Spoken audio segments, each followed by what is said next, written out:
वैसे तो हॉलीवुड ने बहुत सारी हॉरर फिल्में तैयार की हैं और लोग उनको देखकर महजूज भी होते हैं, लेकिन आज मैं आपके साथ एक ऐसी हॉरर मूवी की कहानी शेयर करने जा रहा हूं जिसको सुनने के बाद न सिर्फ आपके रोंगटे खड़े होंगे बल्कि ये हकीकत पर मबनी स्टोरी है जो मैं आपके साथ शेयर करूंगा। इसको हॉलीवुड ने 2005 में बनाया था और उसके बाद से ये फिल्म आज तक तकरीबन 19 साल गुजरने के बावजूद भी ये फिल्म आज भी लोगों के जहनों में मौजूद है और आज भी लोगों के जहनों में बड़े बड़े सवालात को उजागर करती हुई चलती आ रही है। इस फिल्म के बारे में मुकम्मल सुनने के लिए हमारे साथ रहिए और हमारे YouTube चैनल को सब्सक्राइब करना मत भूलिए। मैं जिस मूवी की बात कर रहा हूँ ये साल 2005 में द एक्सॉर्सिज्म ऑफ एमिली रोज के नाम से बनाई गई थी। ये फिल्म दरअसल एक ऐसी लड़की की है जिसका नाम है एनालीज मिसाल, जो कि 1968 में 16 साल की होती है और अपने स्कूल में पढ़ाई के दौरान अचानक बेहोश हो जाती है। उसके वालिदैन को बुलवा कर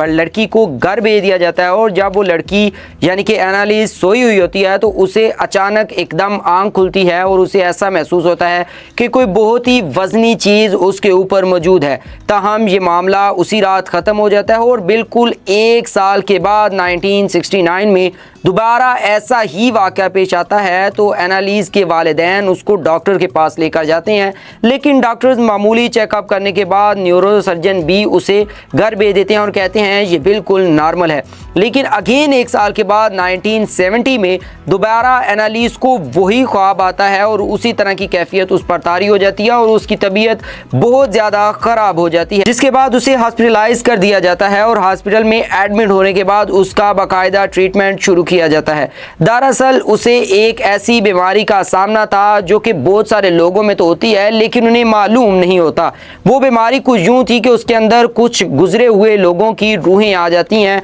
और ये एक अलग ही किस्म की बीमारी है। एक्सॉर्सिज्म का मतलब ये है कि किसी के जिस्म में से किसी शैतान की रूह को निकालना। दरअसल उस पर बहुत सारे ऐसे काम किए गए, ऐसी रिसर्च की गई या इस तरह का जो है वो उस पर प्रैक्टिकल किए गए कि उस के जिस्म में से ऐसी शैतानों की रूहें निकालने का काम शुरू किया गया, लेकिन फिर भी ये मामला चलता ही चला गया। आखिर हम बात करेंगे कि एक्सॉर्सिज्म असल है क्या और लोगों को इस तरह के क्यों वाक़यात उनके साथ पेश आते हैं। एक फेमस शायर है निदा फाजली, जो कि अपने एक शेर में लिखते हैं कि हर आदमी में होते हैं 10-20 आदमी जिसको भी देखना हो कई बार देखना। यानी कि यहाँ पर शायर ये बताने की कोशिश कर रहा है कि इंसान में कई किस्म के इंसान होते हैं और जब वो इस बीमारी में मुब्तला हो जाता है तो फिर वो उसमें से निकल नहीं पाता। इसी तरह की बीमारी का सामना करना पड़ रहा था एनालीज को और एनालीज के अंदर भी 4 से 5 ऐसी शख्सियात की रूहें आ जाती थी और उनकी बाकायदा आवाज़ें जो रिकॉर्ड की गई थी अभी तक मौजूद है, जिनमें हिटलर की आवाज़ भी मौजूद है और बड़े बड़े लोगों की आवाज़ें उसमें मौजूद है।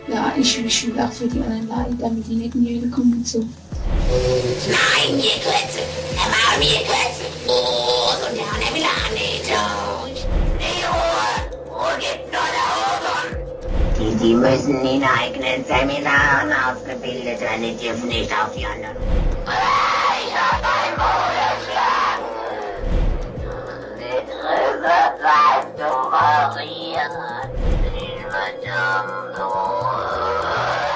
एक और शायर ने लिखा था कि तुम इतना जो मुस्कुरा रही हो क्या गम है जिसको छुपा रहे हो। यानी कि इंसान जिस तरह का नज़र आता है, अगर वो मुस्कुराता हुआ नज़र आता है तो उसके अंदर कोई ऐसा दुख भी होता है जो उसको मुस्कुरा के छुपाने की कोशिश कर रहा होता है। हमारी पहचान जो होती है और जो हमारा माइंड होता है ये दोनों ही एक कम्प्लेक्स चीज़ें हैं, दोनों में अलग अलग जो है वो वाक़यात व ख्यालात चल रहे होते हैं। हमारी बॉडी कुछ कह रही होती है और हमारा माइंड किसी दूसरी जानिब गामज़न होता है। अगर साइंस ने जो इस पर रिसर्च की, जो एनालिस पर रिसर्च की, तो उसे ये मालूम हुआ कि एक इंसान में जिसके बारे में निदा फाजली साहब ने भी बताया है कि उसके अंदर 10-20 आदमी होते हैं तो उसके अंदर बहुत सारी ऐसी शख्सियात हो सकती हैं जो कि उसके अंदर से आवाज़ें निकाल कर या फिर ज़ाहरी तौर पर सामने नज़र आती हैं और ये बीमारी जो है वो बहुत ही ज़्यादा हद तक आगे बढ़ती हुई चलती नज़र आती भी है। लेकिन जो एनालीज को बीमारी थी इसके साथ साथ बहुत सारे ऐसे भी लोग हमें जो है वो हॉलीवुड मूवीज़ में दिखाए गए हैं जिनके साथ ऐसे ऐसे वाक़यात पेश आते हैं। इन वाक़यात से बचने के लिए या इस तरह से बचने के लिए हमें क्या करना चाहिए, मुकम्मल क्या ट्रीटमेंट करवाना चाहिए। बहरहाल हॉलीवुड की जो मूवीज़ हॉरर होती हैं वो इसी तरह की कहानियां हमें बताती चलती आ रही हैं। हमारे साथ रहिए और हमारे YouTube चैनल को सब्सक्राइब करना मत भूलिए।